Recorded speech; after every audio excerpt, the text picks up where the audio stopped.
couldn't. He was usually a white man that could not speak all these other languages and could say these funny names, you know, like Fred, right? So he'd come up with a name for these guys in the mine. They call him Jack.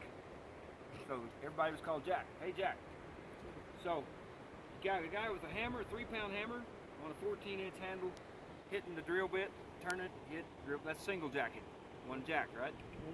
Okay, so if you got a guy holding the drill bit, another guy swinging a 36-inch handle with an 8-pound overhand, whack. That's called double jacking. Okay, you got 2 jacks doing it, right? So, okay, so think about this. You're at the end of a tunnel. You're at the end of a tunnel. You've got a candle. You got a guy holding the drill bit. And they call that guy the shaker because it would get struck, he would turn it, and then he would shake it. He shook it so the candlelight would glint off the top of it so the other guy would know where to hit it. Oh, yeah. Yes, you got a question? No. Okay, so every about 2 to 3 minutes they would trade places because they did this for 10 hours. That was their shift. The signal for changing out was the shaker would slide his thumb up over the top of it and block the light from shining off the top of the steel. Wow. How many thumbs got lost on You know, that one? not very many because these guys had to be good or they were fired. They were out of here. You didn't break somebody's hand, or maybe you took your turn, he broke your hand. And you know, so you took care of each other. Is the point Right. there. Okay, so single jack, double jack. Yes, ma'am. You don't want me to get ran over? Thank you. Oh, you're all right. I want to drive this thing. You don't want to drive? Okay. We got one coming behind us too. So we got single jack and double jack, and then along came this thing called a pneumatic drill. Yeah. And what'd we call it?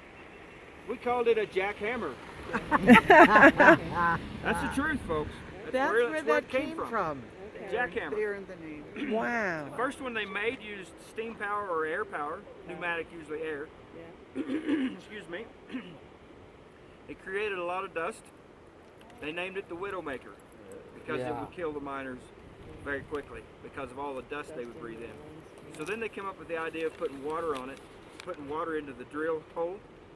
Thank you. I'd take one of those. Yeah, want a Appreciate couple of those for your pocket with Yeah. all this dust? And that solved the problem of the dust. They still use that method today when they drill. Thank you very much. You're Appreciate welcome. it. And so there's your single jack and double jack. Okay, so now we got 27 holes drilled in the face of that. We stuff the dynamite in 3 feet deep. We blow the hole out. Then we have these chunks of ore. They had to go somewhere and get crushed. So about where that building is over there is what they call the stamp mill. A stamp mill had these iron rods that were about 1,500 pounds, big wheels that turned and lifted them up, dropped them 18 inches onto the rock and crushed it. Then they'd run water across it. That would take the light material off, the overburden. Then they would put mercury in there.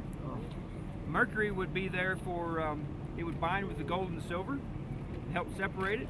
They'd take that slurry and they would cook it and cook the mercury back off, distill it, so they'd save the mercury. And in the meantime, these guys were going crazy because of mercury poisoning. They call it Mad Hatter's disease.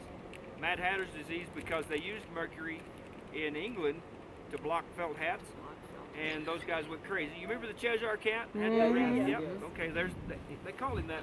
Right, that's for a the reason. representation of Mad Hatter. Right. I did not know So then that they part. developed another method. They used cyanide. So that's why these tailings piles have to be. You don't want water running through them because there's lead and mercury and cyanide and cadmium and all these things that are in here, heavy metals. So they build these reclamation areas to keep the water out. We don't get enough rainfall to percolate through it, so that kind of traps all that nasty stuff and keeps it out of our waterway. So it's a reason for it. Wow. All right. When it gets big enough, do they ever do something like